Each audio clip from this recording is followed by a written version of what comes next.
आप हारते सिर्फ तभी है जब आप हार मान लेते हैं। जब तक आपने हार नहीं मानी, आप हारते नहीं है।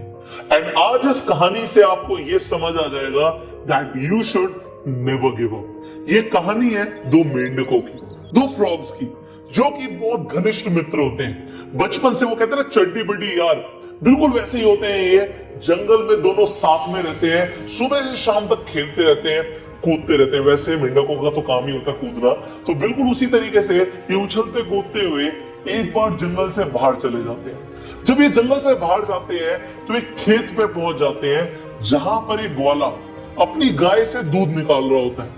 वैसे उन्होंने पहले कभी दूध निकालते हुए किसी भी इंसान को नहीं देखा होता, तो उनकी क्यूरियोसिटी बढ़ जाती है, एक्साइटमेंट बढ़ जाती है कि जाकर देखें ये सफेद सफेद सा क्या है। वो ग्वाला दूध निकालता है और निकालने के बाद एक बाल्टी में उसे वहां पर रख देता है। अब ये उछलते कूदते हुए उस बाल्टी की तरफ जाते हैं और वो जाकर देखना चाहते हैं कि भाई ये सफेद सफेद सा ये पानी जैसा क्या है। तो वो उस बाल्टी में छलांग लगा देते हैं। दोनों मेंढक एक साथ बाल्टी में छलांग लगाते हैं और वो जाकर देखते हैं, अरे ये सफेद सा पानी, हमने तो कभी सफेद पानी देखा ही नहीं, ये क्या चीज होती है। तो वो वहां पर मस्ती करने लग जाते हैं। वो तैर रहे होते हैं, कभी वो गोता मार रहे होते हैं, वो निकल रहे होते हैं। वो देखते हैं ये सफेद पानी तो हमने आज तक नहीं देखा। पूरा एंजॉय करने के बाद वो मोटा जो फ्रेंड होता है, दोस्त होता है मेंढक, वो बोलता है चल यार अब घर जाने का टाइम आ गया, जंगल में वापस चलते हैं। वो पतलू भी कहते हैं चले यार वापस चलते हैं। तो वो छलांग लगाने की कोशिश करते हैं, वो बाल्टी से बाहर छलांग लगाने की कोशिश करते हैं, पर वो बाल्टी बहुत बड़ी होती है, वो छलांग लगा नहीं पाते। वो उस बाल्टी की एज की तरफ जाते हैं, किनारे की तरफ जाते हैं, पर वो देखते हैं वहां पे बड़ी फिसलन है। वो कोशिश कर रहे हैं बाहर निकलने की, छलांग लगाने की, पर वो निकल नहीं पा रहे, वो छलांग लगा नहीं पा रहे।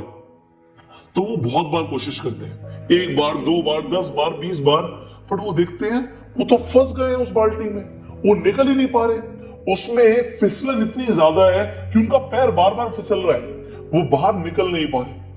अब जो पतला वाला मेंढक होता है वो मोटे मेंढक को बोलता है, भाई देख निकलना तो है हमें कोशिश करते रहनी पड़ेगी, पर हमने बहुत बार कोशिश कर ली है, तो हम इस बाल्टी से तो नहीं निकल पाएंगे, ये फिसलन बहुत ज्यादा है। तो हम क्या करते हैं, हम तैरते रहते हैं। अगर हम तैरते रहेंगे तो कोई ना कोई आके तो हमें बाहर निकाल ही देगा।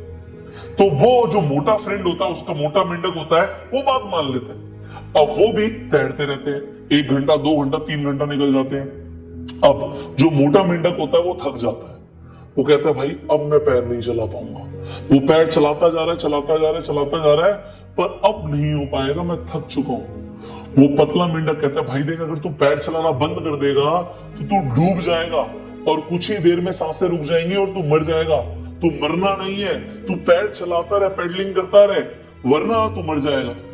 वो थोड़ी देर तक और पैर चलाता है, फिर वो मोटा मेंढक कहता है, भाई देख हमने बहुत साथ दिया अपना एक दूसरे का, पर आज हो सकता है मेरी जिंदगी का आखिरी दिन हो, मैं और मेहनत नहीं कर सकता, मैं और पैर नहीं चला सकता, और अब शायद मैं डूब के मर जाऊंगा। और उसकी आंखों के सामने, वो पतले मेंढक की आंख के सामने जो मोटा मेंढक होता है वो डूब जाता है और कुछ ही देर में वो मर जाता है। अब मरने के बाद उसकी बॉडी तो तैरती हुई ऊपर आ जाती है, दूध अंदर भर जाता है, पर अब वो पतला मेंढक और ज्यादा क्यूरियस हो जाता है। उसके अंदर एक आग लग जाती है कि अब कैसे भी करके मुझे इस बाल्टी से बाहर निकलना ही है, मुझे हार नहीं मान ली। अगर मैंने भी हार मान ली तो मैं भी मर जाऊंगा। उसकी आंखों से आंसू आ रहे होते हैं, पर वो पेडलिंग करता रहता है और तेज पैर चलाता रहता है। अब थोड़ी ही देर में अगर आप दूध को अगर बार बार आप चलाते रहोगे तो उसमें से मक्खन आने लग जाएगा, और बिल्कुल वैसे ही होता है, क्योंकि बहुत घंटों से वो दोनों ही मेंढक उस दूध में पैर चला रहे होते हैं। वो दूध में से मक्खन बाहर आ जाता है, दूध थोड़ा जम भी जाता है क्योंकि वो दही जैसी शेप ले लेता है, और जमने की वजह से, थोड़ा मक्खन ऊपर आने की वजह से वो देखता क्या है पतला मेंढक कि दूध हो गया गाढ़ा। अब वो कोशिश करता है बाहर निकलने की दोबारा, और एक पैर उसका ठीक लगता है उस बाल्टी के किनारे पे, और वो बाहर आ जाता है। बाहर आने के बाद उसे समझ ही नहीं आता कि आज उसके साथ हुआ क्या। उसका जो सबसे अजीज दोस्त होता है, आज उसकी आंखों के सामने मौत हो गई। और मौत क्यों हुई? क्योंकि उसने हार मान ली। अगर वो भी थोड़ी देर तक और पैर चलाता रहता तो वो भी आज जिंदा होता, वो भी बाहर आ जाता। वो मेंढक बाहर निकलता है, जंगल जाता है, सेंटेंस है ना, नेवर गिव अप, इससे अपनी जिंदगी का उसूल बना लो।